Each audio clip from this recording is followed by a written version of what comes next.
Welcome to Singapore Property Talk Law. Great to be here. Today we're doing a deep dive into something quite significant in Singapore politics, the retirement announcement from Defense Minister Eng Hen. Yeah, after 24 years, that's a long run. He's confirmed he won't be standing in the next general election. Right, May 30 he announced it. 5 terms covering Bishan Toa GRC and Marymount SMC. So we really want to unpack this today, why he's stepping down, his legacy, especially that long stint as defense minister, and what it means for leadership renewal. Absolutely, especially with, everything going on globally, leadership and defense are always top of mind. Okay, so let's start with the why. What did Dr. Eng himself say about the reasons for retiring now? Well, he really leaned into the idea of leadership succession. He called it a cardinal strength and even a virtuous tradition of his party. Right, the PAP's emphasis on renewal. Exactly. He mentioned he'd actually told Prime Minister Lawrence Wong about his decision quite a few months back. Ah, okay, so it wasn't a sudden thing. Doesn't seem like it. It was framed very much as making way for renewal and regeneration. He pointed to past leaders doing the same. He gave that quote, didn't he? Something like, if the older ones don't step aside. Yeah, you don't prepare for the future. It's as simple as that. Very direct. It really highlights that generational shift idea. It's a clear message. Did he talk much about his own time?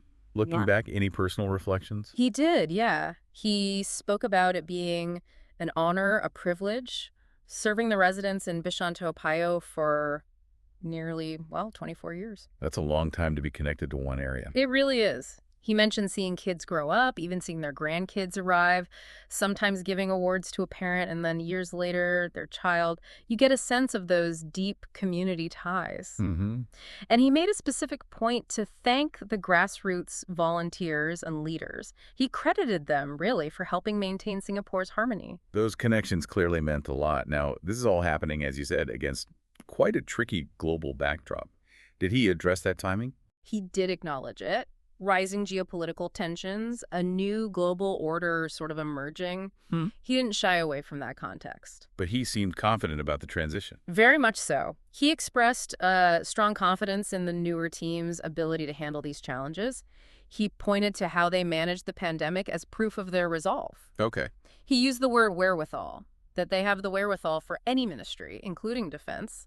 And he addressed the experience point, too. Oh, so? Basically saying, look, some might have less experience in a specific role, but, there's only one way to gain experience, and that's experience. Pretty pragmatic. Yeah, can't argue with that. And he mentioned PM Wong's confidence in the team, too. Yes. He made sure to note that the current prime minister backs the incoming leadership. Okay, let's shift focus a bit to his time as defense minister. 14 years, that's the longest ever in Singapore, right? That's right, a record tenure.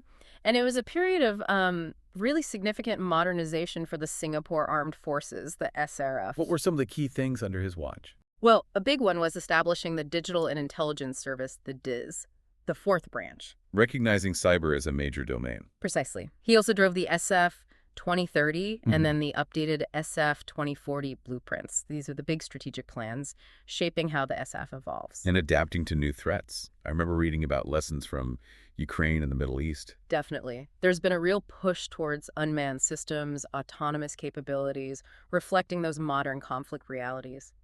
Can you give us some examples of the actual, hardware or capability upgrades during his time? Sure. For the Army, you saw more mobile forces with the Terex infantry fighting vehicles.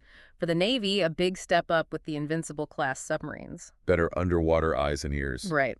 The Air Force got the Airbus A330 multi-role tanker transport extending their reach. And more recently, things like the new Titan IFVs, which have anti-drone tech. Very relevant now. And the multi-role combat vessels designed to work with unmanned platforms. Plus, of course, the big one, the acquisition of the F-35 fighter jets. That's a major capability jump. Absolutely. And beyond the kit, he focused on training, too, overseeing the development of Safety City, that advanced urban warfare training center. So future-proofing the force across the board, really. Equipment, strategy, training. And even the concept of total defense. He was the one who emphasized digital defense as the sixth pillar back in 2019. Ah, yes, that makes sense with the disformation. Yeah. What about internationally? How did he handle defense diplomacy? He was very active there, deepening ties with key partners, the U.S., China, ASEAN neighbors. Defense diplomacy was a clear priority. He was a regular fixture at things like the Shangri-La Dialogue. Yes, very much so. Known for being quite frank, quite direct in his views on global security challenges. I remember the Terex incident back in 2016. He handled that too. He did. Had to navigate that carefully, affirming Singapore's training needs while sticking to the One China policy. It required careful balancing. Right. And under him, the SAF also expanded its role in humanitarian aid globally. ACE, Gaza, for instance. And domestically, of course, the SAF played a huge part in the COVID response. It's a really broad range of responsibilities. Now, before defense, he was already in cabinet, wasn't he? Yes, he first entered politics in 2001, held posts in education and manpower before taking on the defense portfolio. Did he reflect on that initial move into politics? He was a surgeon before, right? He was a busy surgeon, apparently. He mentioned meeting Mr. Lee Kuan Yew back then and sort of described his 24-year political journey as the road less traveled.